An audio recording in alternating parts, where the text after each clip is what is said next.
নমস্কার সকলকে, আশা করছি আপনারা সবাই খুব ভালো আছেন। আবারও নতুন একটা ভিডিওতে আপনাদের স্বাগত জানাই।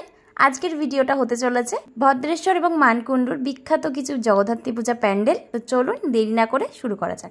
ভদ্রেশ্বরের জয় ভারত সংঘ দিয়েই প্রথমেই শুরু করা যাক। তো এইখান দিয়ে তোমাদের প্রবেশ করতে হবে।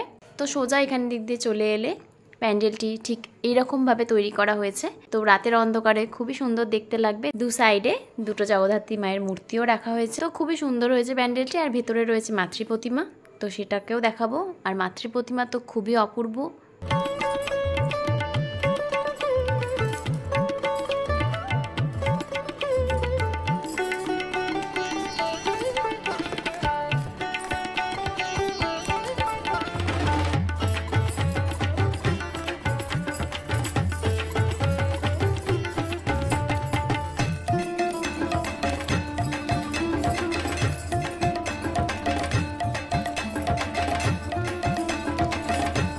এটা হচ্ছে সার্কাসের মাঠের পুজো মণ্ডপ। তো এখানকার এবছরের থিম ফিরে দেখা। তো প্যান্ডেলটি হয়েছে খুবই অপূর্ব, পুরো কালোর ওপর প্যান্ডেলটি করা হয়েছে। পাহাড়ের ওপরে যেতে গেলে তোমরা যেরকম মন্দির দেখতে পাবে সেই রকমই এখানে তৈরি করা হয়েছে। এই সার্কাসের মাঠটিকে জুড়ে প্রতি বছর খুবই সুন্দর প্যান্ডেল করা হয়। তো এবছরও তার অন্যথা হয়নি, এবছরও খুবই সুন্দর প্যান্ডেলটি করা হয়েছে। অবশ্যই তোমরা এই প্যান্ডেলটিও দেখো। আর রাতের বেলা এলে তো অবশ্যই আরও সুন্দর লাগবে।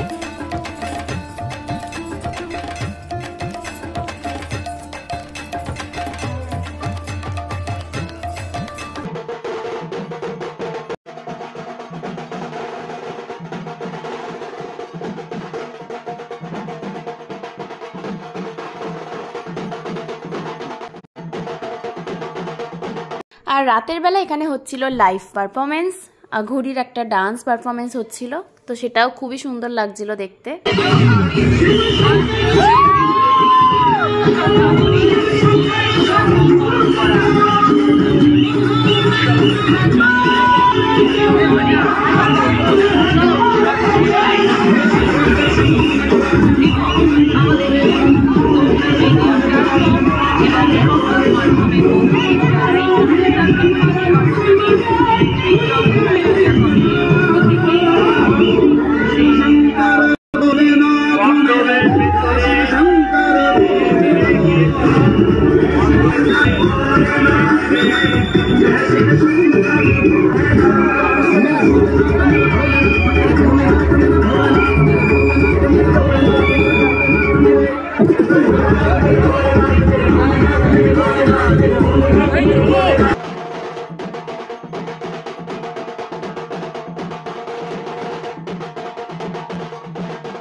তারপর চলে আসলাম নিয়োগী বাগান।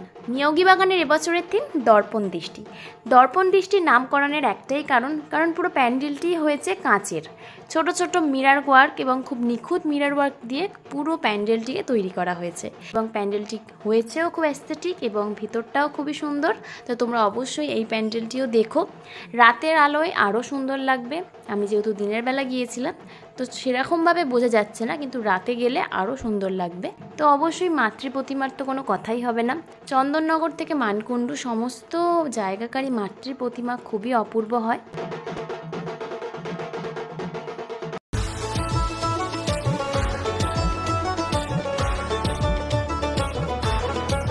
তারপরে চলে এলাম নতুন পাড়া সর্বজনীন। এখানে এবছরের থিম মনের মানুষ। এই প্যান্ডেলটি পুরোপুরি তৈরি হয়েছে বাঁশের এবং অনেক ধরনের বাদ্যযন্ত্র এখানে রয়েছে, যেমন একতারা, বাউল সঙ্গীতকে এখানে তুলে ধরা হয়েছে। পুরো প্যান্ডেলটি একটা আর্টিস্টিক প্যান্ডেল বলা চলে। তো খুবই সুন্দর প্যান্ডেলটি হয়েছে।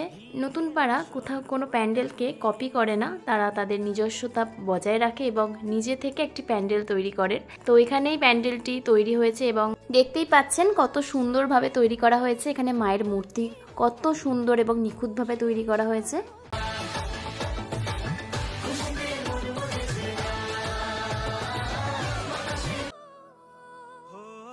তারপরে চলে আসলো মানকুণ্ডু স্পোর্টিং ক্লাবে। এখানকার এবছরের থিম ঐতিহ্যের অগ্নিস্নান। তো দেখো প্যান্ডেলটি খুবই নিখুঁত এবং খুবই সুন্দরভাবে তৈরি করেছেন। প্যান্ডেলটি সমস্ত কিছুই বেশিরভাগ মাটির জিনিসপত্র আর ইট দিয়ে বানানো হয়েছে। ভেতরটা খুবই অপূর্ব, আর মায়ের মূর্তি তো কোনো কথাই নেই, খুবই নিখুঁত এবং অপূর্ব মায়ের মূর্তি।